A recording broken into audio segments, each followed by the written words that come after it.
Hi there, Stephanie here. I am coming to you today with some requests for caution about interventions, about buying interventions, about buying interventionists.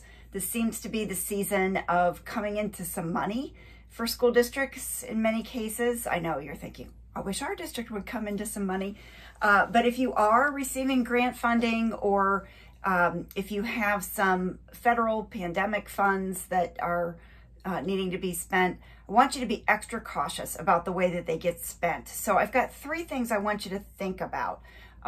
First of all, what I see most districts doing is buying this menu of intervention programs. I want you to be very, very cautious about that. And you know, for me, all roads lead back to Tier 1 instruction. So even if your grant is focused on intervention, if the funds are coming from intervention types of funding sources, I want you to be very cautious and think about how you can be creative in using those funds to buy, even if it's going to be materials and programs that will support what's happening in Tier 1 instruction. So materials that could be used across the Tier 1, Tier 2, Tier 3 systems, like decodable text, that would be one example. Or something like the phonics lesson library from 95% Group that could engage all of the students, including the students who are receiving reading intervention. The second thing that I see people doing with these sources of funds is hiring interventionists. And this can sometimes backfire in my experience.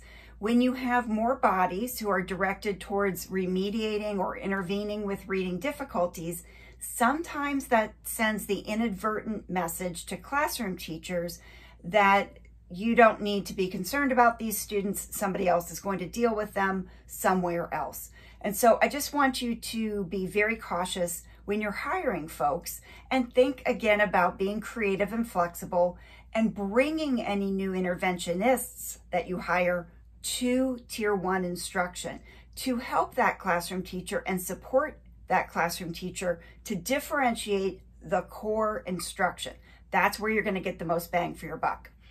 And then the third sort of category of caution is around providing professional development to your intervention staff, to your special education staff, and kind of segmenting them off for that training. If at all possible, make those trainings available to all staff. If it has to be directed at the intervention staff, do something to encourage them and to equip them to be better able to collaborate with the general education staff and to serve as coaches and consultants to the general ed staff. So I'm thinking about Jan Hasbrook and Daryl Mickle's book, Student Focused Coaching. So you could engage some professional development, even just a book study around that book. Or I know Daryl Mickle offers online courses on student-focused coaching. So think about accessing something to support your intervention staff to collaborate and consult with the general ed staff. So you really get maximum benefit out of those PD dollars. And if that's not possible, think about focusing on one grade level and including all the regular ed staff, all the special ed staff, the paraprofessionals, and the building principal in that professional learning together. Focus just on, let's say, first grade. So some ideas to help you think about if you are in that enviable position of having some funds to spend.